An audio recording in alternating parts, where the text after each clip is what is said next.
नमस्कार. नेहमीच्या त्याच त्या चवीच्या भाज्या खाऊन कंटाळा आला असेल तर एकदा अशा पद्धतीने ही मिक्स भाजी बनवून बघा. अतिशय चविष्ट, झणझणीत, चटपटीत अशी ही भाजी तयार होते. बनवायला सोपी आणि खायला तितकीच अतिशय चविष्ट ही भाजी तयार होते. मिक्स भाजी बनवण्यासाठी इथे आपण एक वाटण तयार करून घेणार आहोत. 10 ते 12 लसूण पाकळ्या, 2 ते 3 हिरव्या मिरच्या. हिरव्या मिरच्या ह्या मी तिखटवाल्या वापरलेल्या आहेत. तुम्ही कमी अधिक जास्त वापरू शकता. 1 चमचा जिरे. पाण्याचा वापर न करता हे वाटण बारीक असं वाटून घ्यायचं आहे. वाटण छान बारीक वाटून झालेलं आहे. एका बाउलमध्ये काढून घेणार आहोत. त्याच मिक्सरच्या भांड्यात आपण 1 टोमॅटो बारीक करून घेणार आहोत. इथे मी 1 मोठा टोमॅटोचा वापर केलेला आहे. टोमॅटो जर छोटे असतील तर तुम्ही 2 ते 3 टोमॅटोचा वापर करू शकता. तर इथे आता टोमॅटो बारीक करून झालेला आहे. इथे मी बारीक चिरून घेतलेली भेंडी आहेत, फ्लॉवर आहे, बटाटा आहे आणि वांग्याचा वापर केलेला आहे.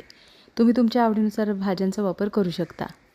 इथे आपण ही भाजी झटपट तयार होण्यासाठी कुकरमध्ये बनवणार आहोत. कुकरमध्ये फोडणीपुरतं तेल गरम करून झाल्यानंतर पाव चमचा मोहरी छान तडतडल्यानंतर जे हिरव्या मिरचीचं आणि लसणाचं जे वाटण तयार करून घेतलेलं ते वाटण एकाच मिनिटभर परतून घेतलेलं. वाटण परतून झाल्यानंतर इथे आपण बारीक करून घेतलेला टोमॅटोचा वापर करणार आहोत. एकाच मिनिटभर आपण टोमॅटो फोडणीमध्ये परतून घेणार आहोत. साधारण तेल सुटेपर्यंत टोमॅटो परतून घ्यायचा आहे. टोमॅटो परतून झाल्यानंतर इथे आपण पाव चमचा हळदीचा वापर करणार आहोत. पाव चमचा हळद, 5 ते 6 कढीपत्त्याच्या पानांचा वापर करणार आहोत. लाल तिखट 2 चमचे. लाल तिखट हे तुम्ही तुमच्या आवडीनुसार वापरू शकता. लक्षात ठेवा आपण हिरव्या मिरचीचा सुद्धा वापर केलेला आहे. 1 चमचा धणा जिरा पावडर. गॅसची फ्लेम स्लो ठेवून पावडर मसाले परतून घेणार आहोत. मसाले परतून झालेले आहेत. मसाले परतून झाल्यानंतर बारीक चिरून घेतलेल्या भाज्या आहेत त्या आपण आता फोडणीमध्ये परतून घेणार आहोत. बारीक चिरून घेतलेली भेंडी, बारीक चिरून घेतलेला फ्लॉवर, बटाटा आणि वांग्याचा वापर केलेला आहे. सर्व भाज्या आपण मिक्स परतून घेणार आहोत. वांगी चिरल्यानंतर ती काळी पडतात, त्याच्यामुळे आपण पाण्यामध्ये ठेवलेली पाण्यातून आता वांगी काढून आपण भाजीमध्ये मिक्स करून घेणार आहोत. पाण्याचा वापर न करता एकाच मिनिटभर आपण भाज्या मसाल्यामध्ये परतून घेणार आहोत.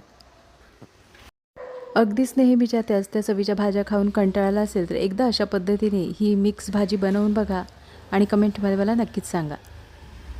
इथे आता भाजी परतून झालेली आहे. इथे आपण जे वाटण तयार करून घेतलेलं टोमॅटोचं त्याच मिक्सरच्या भांड्यात थोडंसं पाण्याचा वापर करून मिक्सरचं भांडं धुवून घेणार आहोत. पाण्याचा थोडासा वापर करायचा आहे कारण बटाटा शिजायला थोडा वेळ लागतो, त्याच्यामुळे इथे आपण थोडंसं पाण्याचा वापर करायचा आहे. चवीनुसार मिठाचा वापर करणार आहोत. भेंडी वापरल्यामुळे तुम्हाला वाटत असेल की भाजी चिकट होईल, तर बिलकुल चिकट होत नाही कारण आपण इथे टोमॅटोचा सुद्धा वापर केलेला आहे.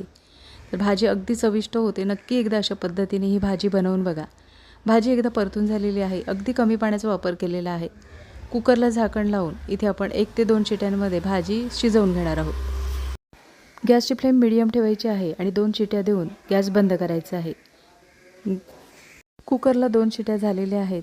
साधारण कुकर थंड झाल्यानंतर झाकण काढून इथे पाहू शकता भाजीला छान पाणी सुटलेलं आहे. अगदी कमी पाण्याचा वापर केलेला. भाजीला थोडं पाणी सुटतं कारण आपण टोमॅटोचा वापर केलेला आहे. तर इथे पाहू शकता भाजी बिलकुल चिकट झालेली नाही आहे. कुकरच्या 2 शिट्यांमध्ये मस्त मऊसर अशी भाजी शिजलेली आहे. एका डिशमध्ये काढून घेणार आहोत. सकाळच्या घाई गडबडीत ऑफिस टिफिनसाठी अशा पद्धतीने ही भाजी बनवू शकता. गरमागरम वाफाळता मऊ भात आणि अशा पद्धतीने ही जर मिक्स भाजी बनवली तर नक्कीच 2 घास जास्त जेवाल अशी ही भाजी तयार होते. आजची रेसिपी आवडली असेल आणि चॅनलवर नवीन असला तर चॅनलला सबस्क्राईब करा आणि व्हिडिओ आवडला असेल तर लाईक शेअर करा. पुन्हा भेटू अशाच चमचमीत नवीन रेसिपीमध्ये.